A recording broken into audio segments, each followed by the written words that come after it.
You don't hear it at first. It's a hum, low and constant, like the sound your ears make when you're alone at night. It weaves through the mist that clings to the Scottish hills, through the skeletal branches of dying trees. You think it's the wind until you realize it's whispering your name. Some places are beautiful. Some places are cursed. And some places are hungry. Overtoun Bridge looks harmless enough at first glance. A stone archway tucked away outside the quiet town of Dumbarton, Scotland, built over a deep, rocky ravine. A place where the fog never seems to lift and the cold feels like it seeps under your skin. In late autumn 1994, the first reports trickled in. Local newspapers barely covered it at first. It was, after all, just a dog. A golden retriever named Max, who had been out walking with his owner, Mrs. Campbell. The morning was overcast. The trees rustled with dead leaves. Mrs. Campbell had thrown a stick for Max a dozen times maybe. Then she said he froze, ears perked, staring at a fixed point in the air. Then, without warning, Max bolted. Straight over the low stone barrier of the bridge, plunging 40 feet onto the jagged rocks below. By the time Mrs. Campbell scrambled down the slope, screaming his name, it was too late. Max's body lay twisted and broken, his wide, glassy eyes staring into nothing. It was a freak accident, they said. A one-off tragedy. But then it happened again. And again. And again. Within 2 years, over a dozen dogs had leapt to their deaths at the same spot on Overtoun Bridge. Always at the same section, the right-hand side, near the final 2 parapets. Theories sprouted like weeds. Some claimed it was the scent of mink, but tests found no mink. Some blamed acoustics, claiming the bridge created a tunnel of sound that disoriented the dogs. Some said the bridge was cursed, a gateway between the living and the dead. Locals whispered about the thin place, an ancient Celtic belief that certain spots in the world were so close to the spirit realm that the veil between life and death wore thin. Overtoun, it seemed, had a tear in its fabric. The police were called after a black Labrador belonging to a young couple on holiday sprinted over the wall without so much as a bark. The couple described it later. It was like he saw something we couldn't. Something that called to him. The Dumbarton Animal Welfare Society issued warnings. Tourists were urged to keep dogs on leads. Signs went up around the bridge. Caution, dogs must be kept on leash. But the deaths didn't stop. Some dogs survived the fall only to scramble back up the hill and leap again as if possessed by a suicidal mania. That's when the humans started to feel it too. In the winter of 1999, a man named Kevin Moy threw his infant son off the bridge, then tried to leap himself. He claimed he had been possessed by an evil spirit that lived inside the stone. Kevin survived. He never gave a clear explanation. His son didn't survive. After that, people started staying away. Tourists pulled out maps and found alternative paths. Locals crossed themselves when they drove past. The fog over the bridge seemed thicker than ever, a mist that swallowed the bridge whole some mornings, leaving it nothing but a ghostly silhouette on the moor. In 2003, paranormal investigator Dr. Evelyn Hart came to Dumbarton to investigate. She had spent her life studying haunted places, the Bell Witch's Farm in Tennessee, the suicide forests of Aokigahara, but she said Overtoun Bridge felt different. It's not that something haunts the bridge, she said. It's that the bridge itself is alive. Hart set up motion sensors, EMF readers, thermal imaging cameras. Nothing unusual. Then, on the third night, her dog, a loyal border collie named Sky, began to whimper at 3 a.m. Hart awoke to find Sky scratching furiously at the hotel door, desperate to get out. When Hart opened the door, Sky bolted. By the time she got outside, the dog was already halfway across the moors, running straight for Overtoun. Hart chased her for nearly 20 minutes, screaming herself hoarse. Sky reached the bridge first. Hart said she saw it clear as day, her dog stop at the edge, turn, and look back. Hart swore Sky was crying. Then Sky leapt over. The body was found the next day at the bottom of the ravine. Broken neck. Instant death. Dr. Evelyn Hart never completed her investigation. She moved to Australia 6 months later and refused all interview requests thereafter. But her notes, leaked years later, contained something strange. One entry, dated the night Sky died, simply read, "The bridge speaks when you sleep." The local council tried to block off the bridge. Tourists, however, still came, drawn by the legend. Some wanted selfies.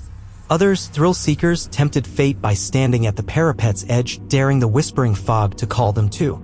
But there were those who came for different reasons. Reasons they didn't like to talk about. In 2012, 2 hikers found something under the bridge, tucked away in the hollow stones. A small, weathered box wrapped in decaying leather. Inside, tufts of dog fur twisted into knots. Animal bones carved with strange symbols. A piece of parchment with a single word scrawled in Old Gaelic. Figale. It means leave. The hikers handed the box to the police. The police handed it to university researchers. The researchers lost it. Literally lost it, vanished from their archives without explanation. Or so they claimed. Today, Overtoun Bridge still stands. Still cloaked in mist.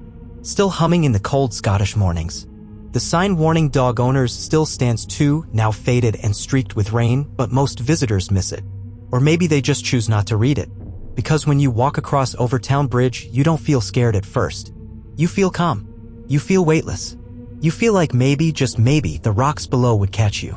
You feel called. And some answer. There's an unwritten rule about Overtoun Bridge. If you feel the pull, the heavy, slow tug at the center of your chest, you must never look down. The ones who do never come back the same. His name was Malcolm Strain, 46 years old. A history teacher from Glasgow.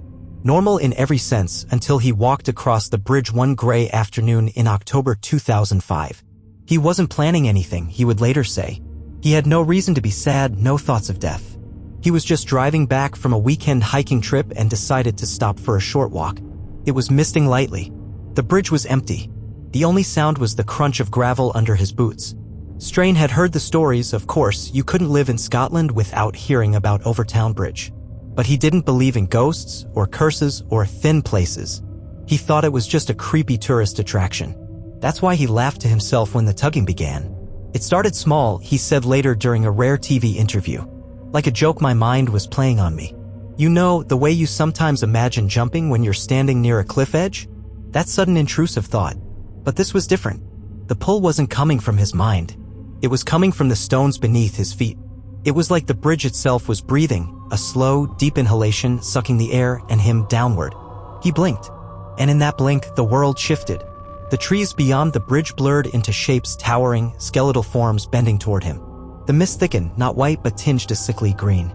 The stones under his boots no longer felt solid, they pulsed like the muscle of some gigantic beast.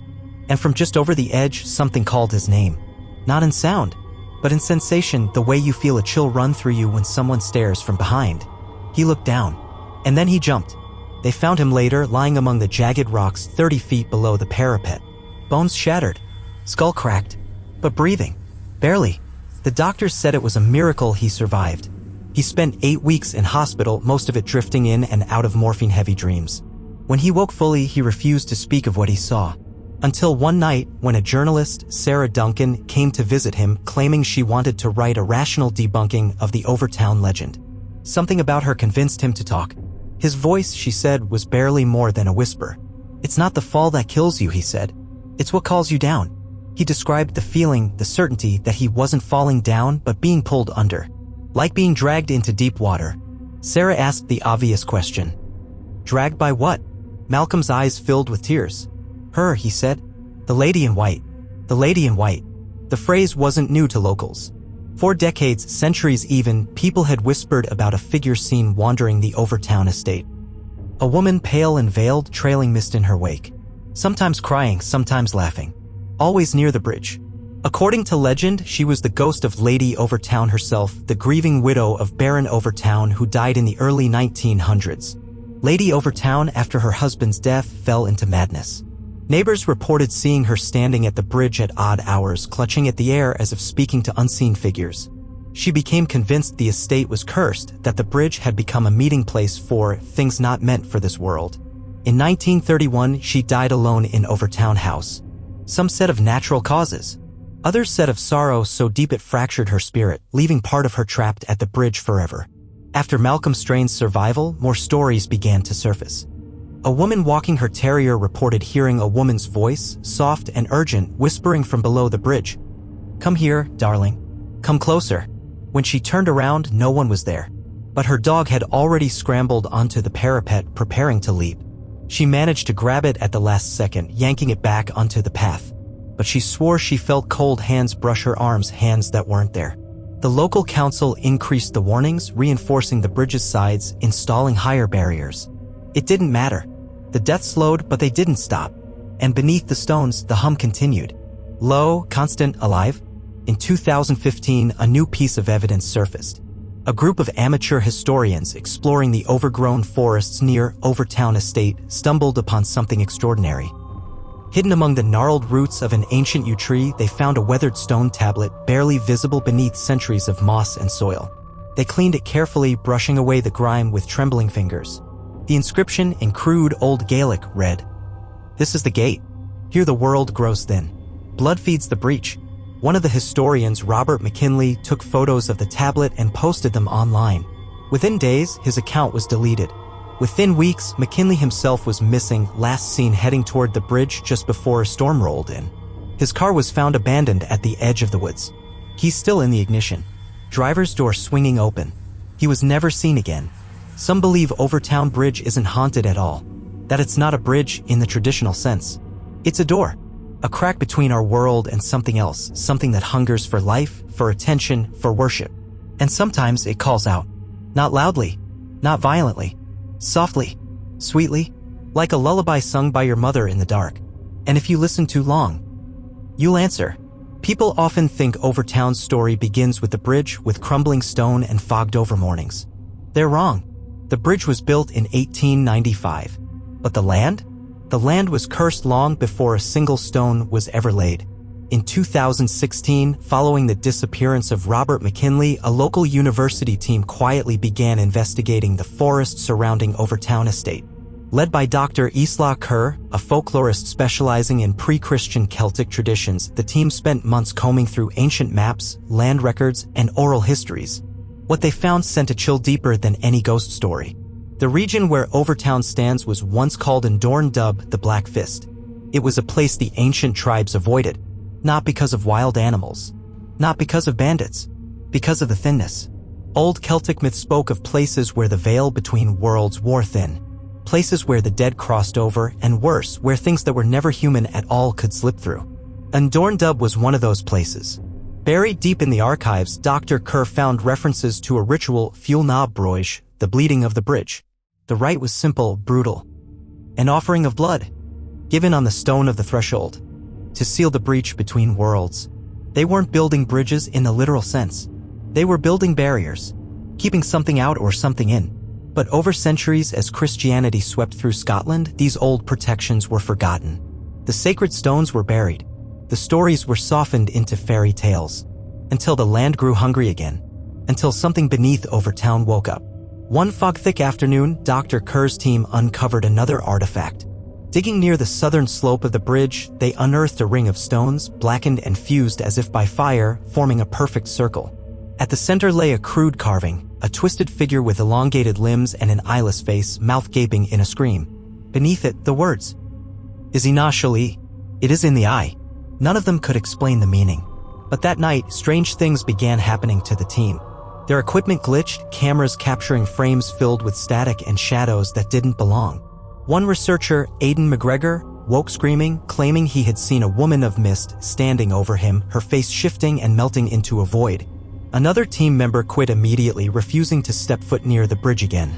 The others tried to rationalize it, stress, fatigue, mass hysteria. But Dr. Kerr knew better. She had felt it too. The sudden weight pressing on your chest. The way the mist thickened around the bridge as if it were breathing. The almost imperceptible whispering, so faint you could never catch the words, but strong enough to raise goosebumps on your skin. In an interview never aired to the public but leaked years later, Dr. Kerr said something that still haunts researchers today. We didn't disturb something. We woke something that was already watching. Meanwhile, the locals kept silent. The old families who had lived in Dumbarton for generations, they knew better than to go poking around Overtoun after dark. They remembered the warnings their grandparents had passed down. If you hear her call, don't answer. If you see her hand, don't take it. And above all, never ever look into her eyes. In 2017, a journalist named Liam Fraser decided to test the curse for himself. Young, brash, desperate for clicks, he launched a YouTube channel called Debunking Darkness. His plan was simple: spend the night alone on Overtoun Bridge with a GoPro running the entire time. He laughed about it in his intro video. If a ghost dog shows up, I'll toss it a bone. If a ghost lady shows up, maybe I'll get a date. The footage was streamed live to a few hundred viewers. It started uneventfully. Fraser paced the bridge, joking, taunting the ghosts to show themselves. At around 2:13 a.m., things changed. The camera flickered. The fog rolled in thicker, swallowing the bridge in white. Fraser's laughing stopped. He turned toward the camera, mouth moving silently, but no sound came through. Then, and dozens of live viewers saw this, he suddenly stiffened, eyes widening in terror. He dropped the GoPro. The feed showed only a spinning view of the fog and the faint sound of a woman's laughter. Fraser was found at dawn. He hadn't jumped. He was found lying rigid on the bridge, curled into a fetal position, eyes wide open, unblinking. Catatonic. Doctors said he had suffered a massive psychological break, the kind seen in soldiers experiencing extreme trauma. He never spoke again. And he never blinked. Even today, he resides in a care facility outside Glasgow, staring at the ceiling with empty, glassy eyes. Some nurses claim they hear him whisper at night, repeating a single phrase. "She's behind you. Don't look back." Meanwhile, Overtoun Bridge remains. The mist still clings to the stones. The whispers still hum just beneath the threshold of hearing. The deaths canine and human continue. And beneath the bridge, something stirs, older than stone, older than sorrow, older than fear. Watching. Waiting. Hungry. It's easy to blame the lady in white. Ghost stories need faces. And no face is more haunting than hers, a woman cloaked in mist, gliding silently across Overtoun Bridge, reaching out with empty arms. But the truth is far worse. The lady might not be a ghost at all. She might be something much older, something wearing a human shape because it's easier to lure us that way. After Liam Fraser's catatonic collapse, few dared to investigate the bridge. Tourists still came, thrill seekers, urban explorers, amateur ghost hunters, but real researchers kept their distance. Except for one. I first arrived in Dumbarton under gray skies, the wind slick with rain. I wasn't there to chase stories. I was there to find the truth. I checked into a small inn near the foot of the hills, a place called the Black Fist, ironically named after the ancient title for the land. The innkeeper, an old man named Ewan, watched me warily as I signed the guest book. "You're here for the bridge, aren't you?" he said, not asking. I nodded. He shook his head slowly. "Best stay away after dark. That's when she walks." That night, unable to sleep, I read through the notes Dr. Kerr's team had left behind, the ones leaked online after her sudden withdrawal from the project. One detail struck me. Sightings of the lady predate Lady Overtown's death. Local records from as early as 1812 mention a white woman seen near the ravine decades before the bridge was even built. Farmers spoke of seeing her standing among the trees, arms outstretched, head bowed. Travelers passing through the valley claimed to hear soft crying echoing from the rocks. The stories varied, sometimes she wept, sometimes she laughed, but the warnings were always the same. Do not meet her eyes. If you do, she'll take you too. Driven by restless curiosity, and if I'm honest, the thrill of danger, I set out to find more. At the Dumbarton Historical Society, I found a faded journal belonging to a minister who served the area in the early 1800s. The final entry, dated 1818, read, "Something unclean resides beyond the glen. A lady fair and ghastly tempts the lost to ruin. The bridge must never be built, to build it would open the way." Chilling words. And yet, 77 years later, the bridge was built anyway. Funded by Baron Overtoun, a man whose wife would later descend into madness, whose home would become a place of grief and silence. I needed to see the bridge myself. Not from a distance. Not through a camera lens. Up close. The next morning, wrapped in layers against the biting wind, I made my way to Overtoun. The trees loomed like sentinels, bare and black against the sky. The path twisted upward, muddy and half-swallowed by roots. Each step closer, the air grew heavier, thicker, harder to breathe. When I reached the bridge, the mist was so dense I could barely see the opposite end. The stonework was damp and cold under my fingers as I traced the rough blocks. I whispered half in jest, half hoping to provoke something. "Are you here?" The mist shifted. The air temperature dropped. Somewhere, just beyond the thick white curtain, I heard the soft patter of footsteps. Not the heavy stomp of a man. Not the scratch of claws. Light, delicate, barefoot. I called out again, louder this time. "Show yourself." Silence.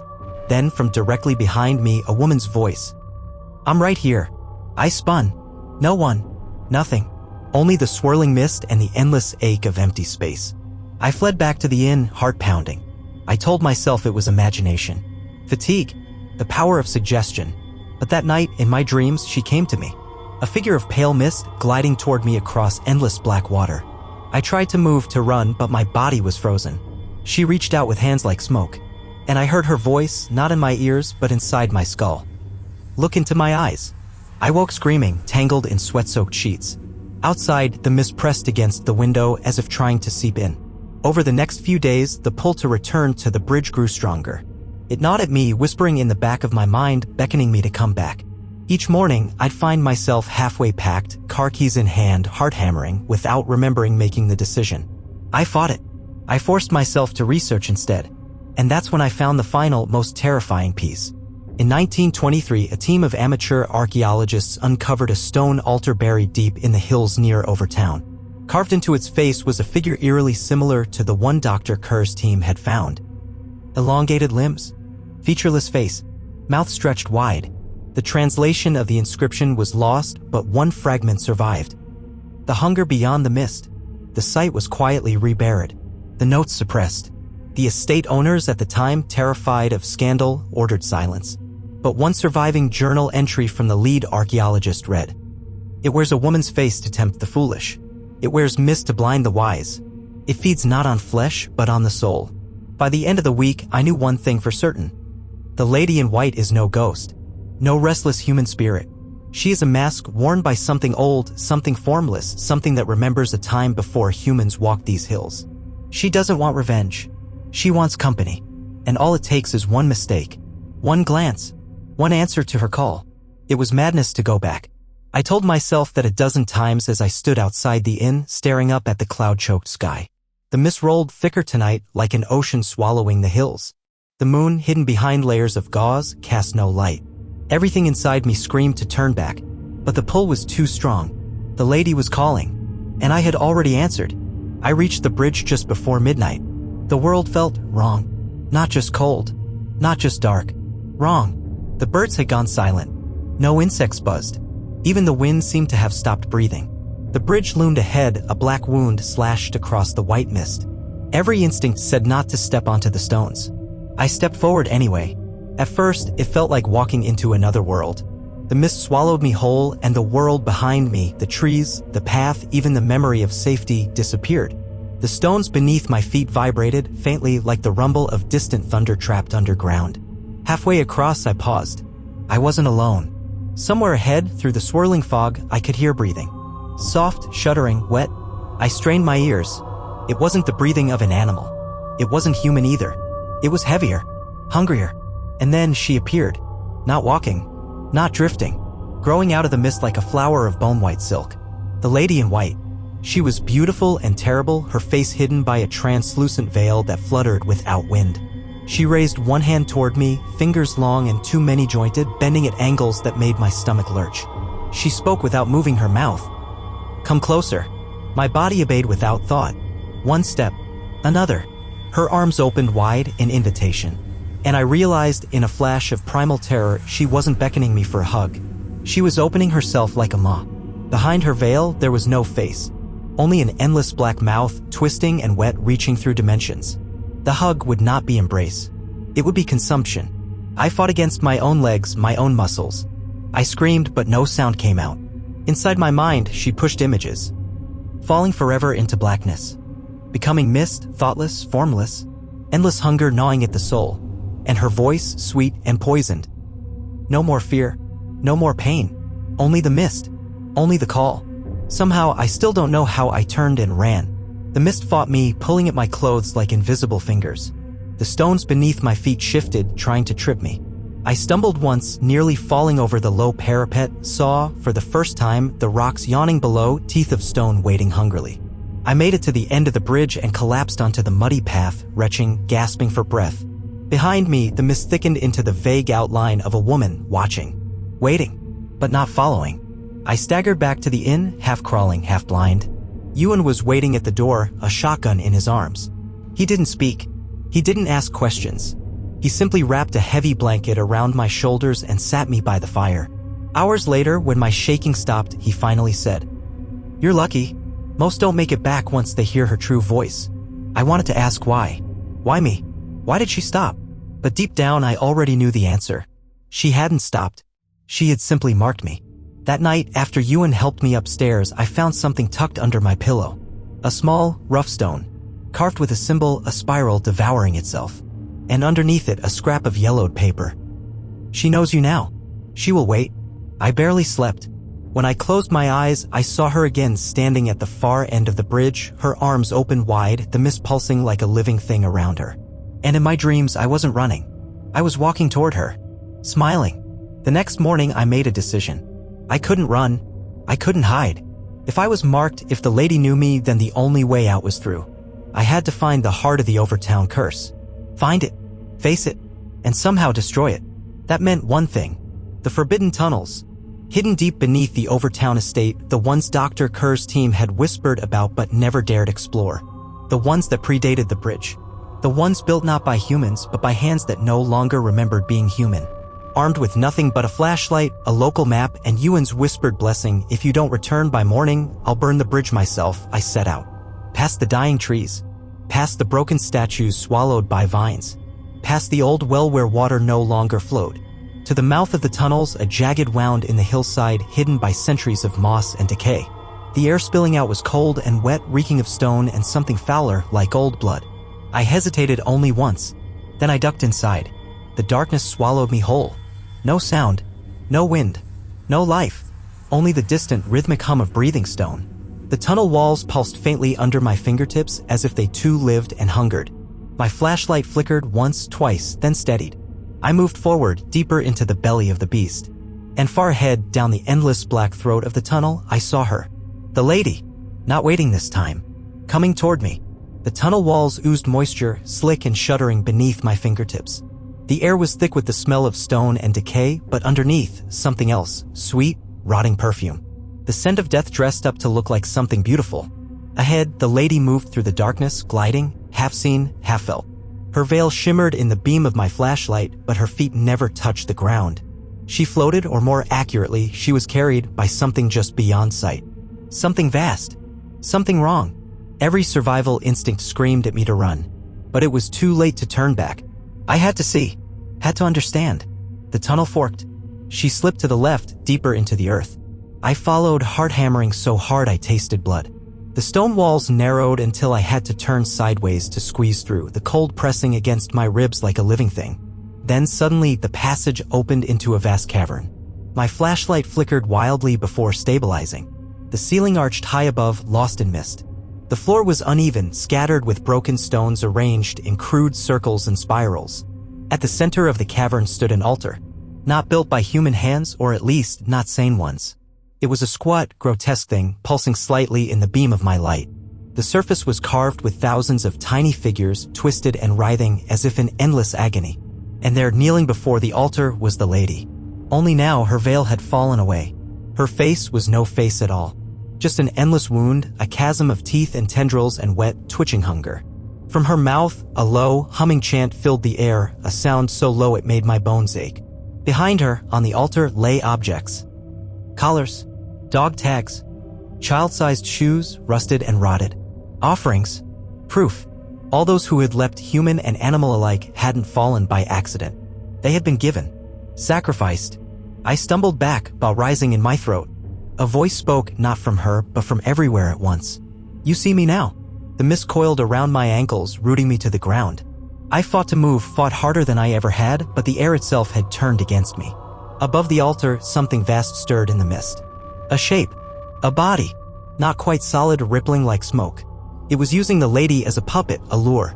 It was the true hunger behind Overtoun Bridge. And it wanted me. A terrible pressure crushed down on my chest. My vision blurred. Somewhere in my mind, I heard Ewan's warning again. If you hear her call, don't answer. If you see her hand, don't take it. Never ever look into her eyes.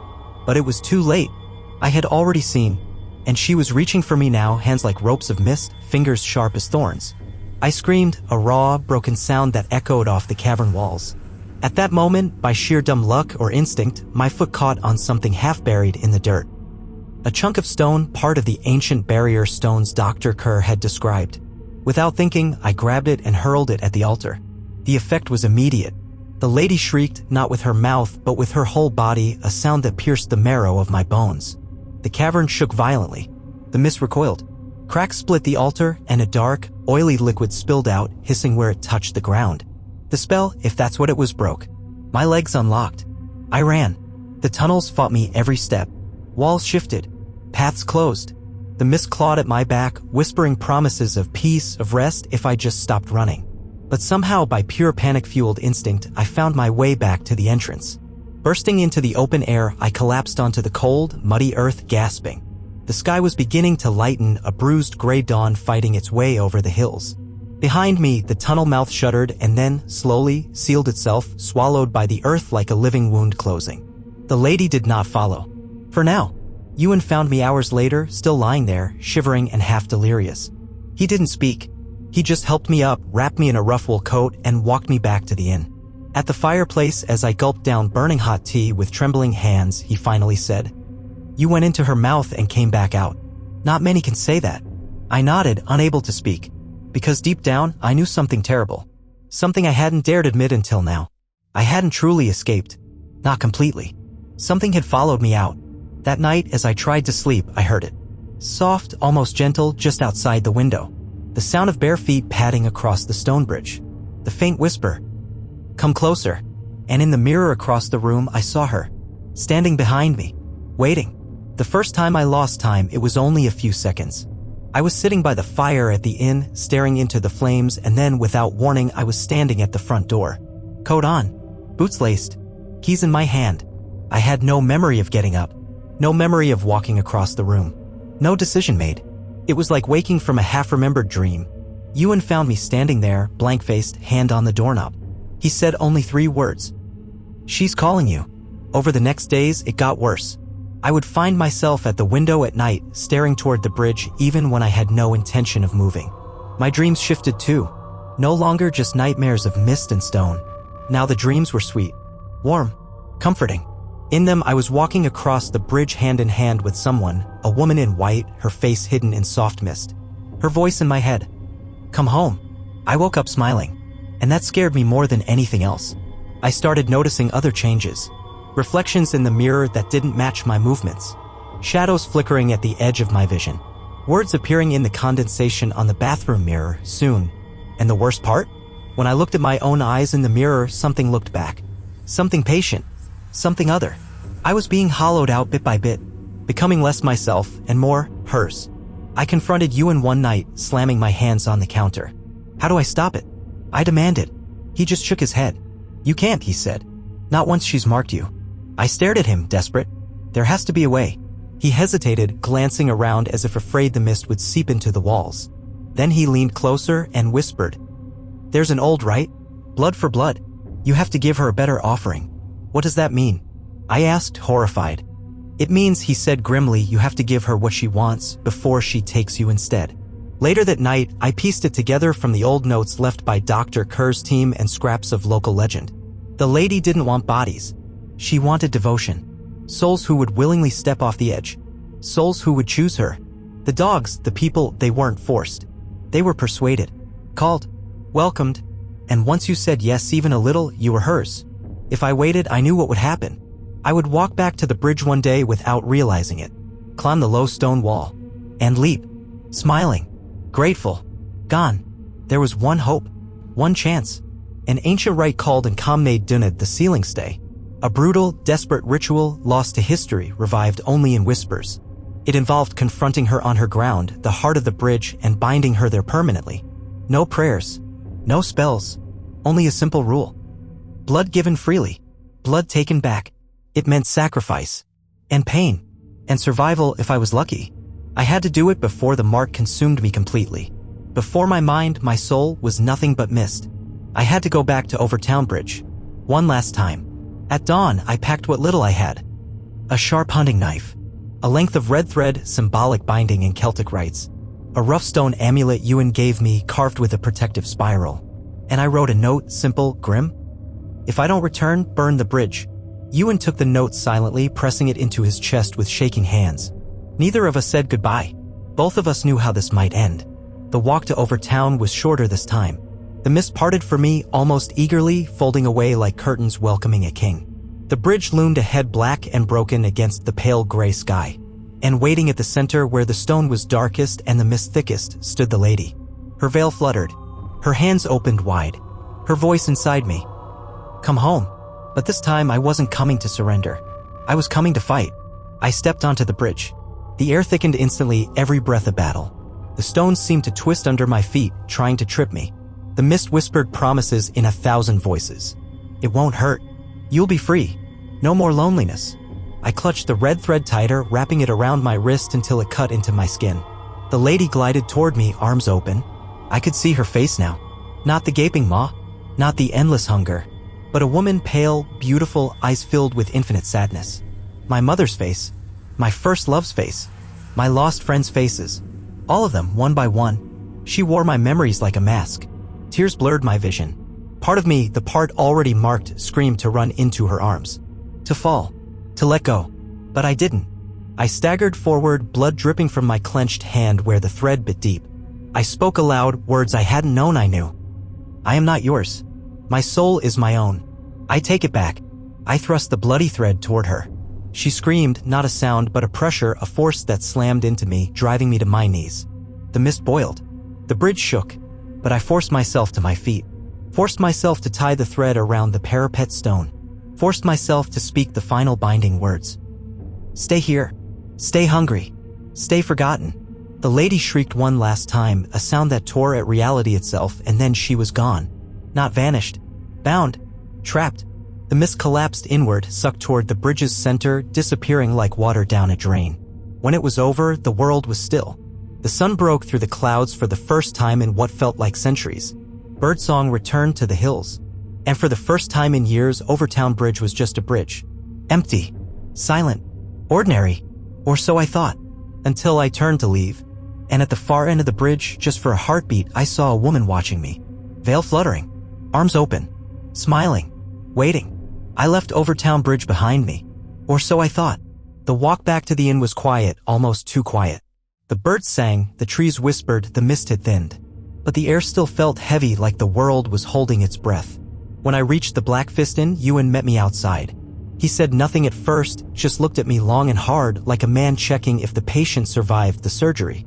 Finally, he spoke. You're breathing. That's more than most. I forced a tired smile. Collapsed into a chair by the fire. And for the first time in weeks, I thought it was over. That night, the dreams returned. But they were different now. I didn't see the lady standing on the bridge. I saw her elsewhere. In the streets of Dumbarton. Standing outside a schoolyard. Lurking by the hospital. Watching in the misted windows of homes. Her hunger hadn't been destroyed. It had been freed. The first real sign came 3 days later. A dog, a young border collie, went missing near the town center. The owners said it had bolted without warning, just like those poor animals at the bridge. 2 days after that, a hiker went missing along a trail that didn't even cross the river. By the end of the week, 5 people had disappeared, always at dawn or dusk, always near places where the mist pooled low and thick. I drove out to the bridge one last time, desperate to see for myself. The structure looked harmless now, just cold stone and iron rails. No whispers, no mist, no lady, but Dumbarton wasn't the same. The bridge had been her prison. Binding her there had kept her hunger localized. Now she was loose. Now she was everywhere. I dug back into Dr. Kerr's notes, searching for something, anything, that could explain this new horror. Buried deep in the margins of one journal, I found a line I hadn't noticed before. The bridges are not built. They are found. There is always more than one. Chills ran up my spine. The lady wasn't unique to Overtown. She was part of something bigger. A network. A web of thin places where the veil between worlds had always been weak. Places where things like her could slip through. And Overtown was just one gate. I started cross-referencing disappearances. Not just at Overtown, but across Scotland, across the world. The patterns were horrifying. In 1965, a rash of disappearances near Aberfoyle, a town with ancient fairy legends. In 1978, dogs and children vanishing near the Clava Cairns. In 1991, hikers missing in the highlands under mysterious fog banks. Each case brushed off as coincidence, poor weather, bad luck. Each near ancient stone structures, bridges, cairns, standing stones. Each a thin place, each a feeding ground. I realized then, I hadn't beaten her. I had only shifted her, forced her to adapt. And now, without the bridge binding her hunger to a single place, she was learning, evolving, finding new prey. At the inn, Ewan confirmed my worst fears. "She's older than the bridge," he said, staring into his tea. "Older than the castle. Older than memory. You can't kill something that isn't truly alive." "Then what do I do?" I asked, desperation creeping into my voice. He gave me a sad smile. "You run." But I knew better. You can't run from the mist. You can't outrun hunger. Not forever. Especially when you've already been marked. I still saw her in reflections. Not standing behind me now, but beside me. I still heard her whispers. Not calling from a distance, but murmuring in my ear. I was infected. Carrier. That night, unable to sleep, I walked through Dumbarton's empty streets. The mist was rising again, thicker than ever. Street lamps glowed weakly through the fog, halos of sickly yellow light. Shadows moved just beyond sight. Once, I thought I heard soft footsteps behind me, the padding of bare feet on cold pavement. I didn't look back. Not yet, but I knew it was only a matter of time. At the edge of town, I found an old bridge, small, forgotten, crossing nothing more than a trickle of stream. Mist pooled thick around its base, and standing on the far side was a shape. Not the lady, not fully. Something rougher, cruder, like a newborn thing, still learning to wear its stolen skin. It raised one hand, a grotesque parody of a wave. And in my head, I heard her voice, soft and sweet. "Come home." I realized too late. She wasn't just hunting anymore. She was planting. Each place where someone disappeared, each fog-soaked corner, each whispering shadow, became a new thin place. A new crack between worlds. A new mouth. And I had helped her do it. By binding her hunger to the land, I had shattered the cage but left the beast. Now there was no bridge to contain her. Now there were many. The disappearances in Dumbarton became harder to ignore. Posters of missing pets plastered windows. Flyers for missing persons fluttered from lampposts, torn and soggy in the mist. People began to whisper about the fog, about hearing voices that sounded like loved ones calling from the mist, about feeling hands brush their shoulders when no one was there, about dreams, vivid, glowing dreams, where they walked across bridges that didn't exist, led by a woman in white. Some didn't wake up. I stayed at the Black Fist, watching the town crumble around me.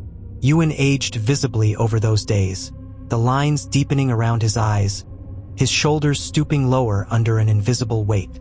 One night, as the mist pooled against the inn's windows, he told me something he hadn't dared say before. "There were others before you," he said. "Others who tried to fight her. They all lost." I asked what happened to them. He looked at the fire, voice low. "They became her hands." It made sense in a horrible way. The lady was not a single thing. She was many. Every person who fell, willingly or not, became part of her. Another whisper in the fog. Another smile in the mist. Another lure for the next soul. She didn't just feed on death. She multiplied through it. There was only one way left. A desperate, reckless plan. If I couldn't destroy her, if I couldn't seal every crack she made, maybe I could bait her. Maybe I could trap her again, not in a bridge of stone, but something far more ancient. Something alive. I pored through Dr. Kerr's last notes, the forbidden texts she had hinted at but never fully translated. In old Celtic belief, the land itself could be used as a vessel. The earth could be turned into a prison if you knew the right rites, if you spilled the right blood. It was called Crocad Falla, the blood hanging. Horrifying. Dangerous. Deadly. The rite required a willing sacrifice, a blood offering at the thin place's heart, and the sealing words spoken with full, conscious understanding. No illusions. No mercy. I chose my battleground carefully. Not the main Overtoun Bridge too exposed, but the small forgotten bridge at the edge of Dumbarton, the one I had found days earlier. The one where she had waved at me. A new mouth. A new weak spot. If I could trap her there, maybe I could stop the spread even if only for a time. Maybe I could save at least part of the town. Maybe I could die on my own terms. I prepared in silence. Ewan said nothing, but his eyes shone with wetness as he pressed a small iron dagger into my palm, old, blackened with age. "It must be your blood," he whispered. "Willingly given. I nodded, throat too tight to speak. That night, with the mist swallowing the streets and the stars hidden behind thick clouds, I walked alone to the bridge. The world felt thinner with every step. The stones under my boots vibrated faintly. The trees leaned inward, their skeletal branches clawing at the mist. And on the bridge, standing at the exact center, she waited. The lady. Smiling. Patient. Hungry. I stepped onto the bridge. The mist swallowed everything behind me. No escape now. Only forward. She opened her arms. Her face flickered between shapes: my mother, my first love, friends long dead. She spoke with all their voices at once. Come home. I didn't answer. I knelt at the center of the bridge, heart hammering so loud I thought my ribs would snap. I drew the iron dagger across my palm, a deep, honest cut. Blood spilled freely, soaking into the cold stones. I spoke the ancient words, voice shaking but clear. Earth, bind her. Stone, hold her. Blood, seal her. I offer myself as gate and lock. The ground trembled. The mist screamed. The lady lunged forward, faster, sharper than any human could move, arms outstretched, mouth yawning wider than physics allowed. I closed my eyes and gave myself to the land. The pain was instant, blinding. It wasn't just my body, it was my soul, ripping loose, threading into the earth, the stone, the mist itself. For a terrible, infinite moment, I felt myself stretch across the bridge, rooted to the stones, tangled in the roots of trees, woven into the air. The lady howled, a sound of pure rage and hunger denied. She struck the barrier of my blood and soul, and recoiled. When I opened my eyes again, I was alone. The mist was thinning, curling away from the bridge like smoke from a dying fire. The lady was gone. Bound again. Trapped. But the cost was immediate. I could feel it in my bones, in my breath. I wasn't human anymore. Not fully. Part of me was now fused to the thin place, a living lock to the ancient gate. Keeping her in. Holding her hunger. But at a price. I turned and limped back toward town. Each step felt heavier. The world seemed farther away, sounds muffled, colors dimmed. I was already slipping, already fading. The bridge had me now, just as it had had her. When I reached the inn, Ewan stood waiting, a lantern in one hand. He took one look at me and knew. You did it, he said, voice thick with sorrow. I nodded. For now. We both knew the truth. The binding would hold for a while, a year, a decade, maybe more. But not forever. The hunger would stir again. It always does. I stayed in Dumbarton for a few more days. I told myself it was to recover, to regain strength. But deep down, I knew the truth. I couldn't leave. Not fully. The bridge had taken something from me and left something behind in return. I could feel the thread of it, taut and trembling, connecting me to the stones, to the mist, to the thing bound beneath. Every night I heard her. Soft. Patient. Hungry. Waiting. At first, I told myself I had one. The town returned to normal. The mist lifted. People smiled again. The disappearances stopped. For now. But victory is a thin cloth against an endless storm. Because even as the town breathed easier, small things crept in at the edges. Shadows that didn't quite match their owners. Whispers in empty rooms. Dreams of walking bridges that didn't exist. The lady was bound. But the hunger? The hunger was awake. I spent my days wandering. Watching. Listening. Every bridge, every foggy hollow, every alleyway that swallowed the mist, I watched them all. Waiting for the first crack to show. Waiting for the pull to start again. Because I knew it would. And when it did, I'd feel it. Because I wasn't just me anymore. I was part of her prison. Part of the thin places. One night, walking through the damp streets, I saw a boy. Maybe 8 years old. Standing alone in the mist. Staring blankly at the old stone footbridge near the park. I recognized the look instantly, the same blank, yearning stare I had seen in the dogs before they leapt. In the people before they vanished. The mist curled lovingly around the boy's ankles, whispering promises only he could hear. Without thinking, I called to him. Hey, come here. The boy blinked. The spell broke for now. He turned and ran, mist trailing from his heels. And in the heart of the bridge's shadow, I thought I saw a shapeshift. Not the lady herself, but something newer. Smaller. Learning. Growing. The hunger had changed. It wasn't just hers anymore. It was a seed planted in the cracks of the world. And I had helped water it. I knew then that my fight wasn't over. It would never be over. Not while thin places still exist. Not while mist clings to forgotten paths. Not while people still listen for voices calling from the fog. It's not just Overtoun Bridge anymore. It could be any bridge. Any foggy hill. Any misty road at dusk. Anywhere the veil grows thin. Anywhere the hunger stirs. I left Dumbarton soon after. Not because I wanted to escape. Because I knew I couldn't. I needed to go where the cracks spread, where the mist touched new ground. I needed to follow the hunger, not to run from it, but to contain it, or die trying. Now, when I dream, I don't just see her. I see others. Shadows weaving through mist-choked bridges. Figures beckoning from new thin places. The hunger evolving, changing faces, changing tactics. Learning from me. Learning from us. And sometimes when I wake in the middle of the night, heart pounding, mist thick outside my window, I wonder, was binding her really a victory? Or just evolution? A step closer to something worse. Something final.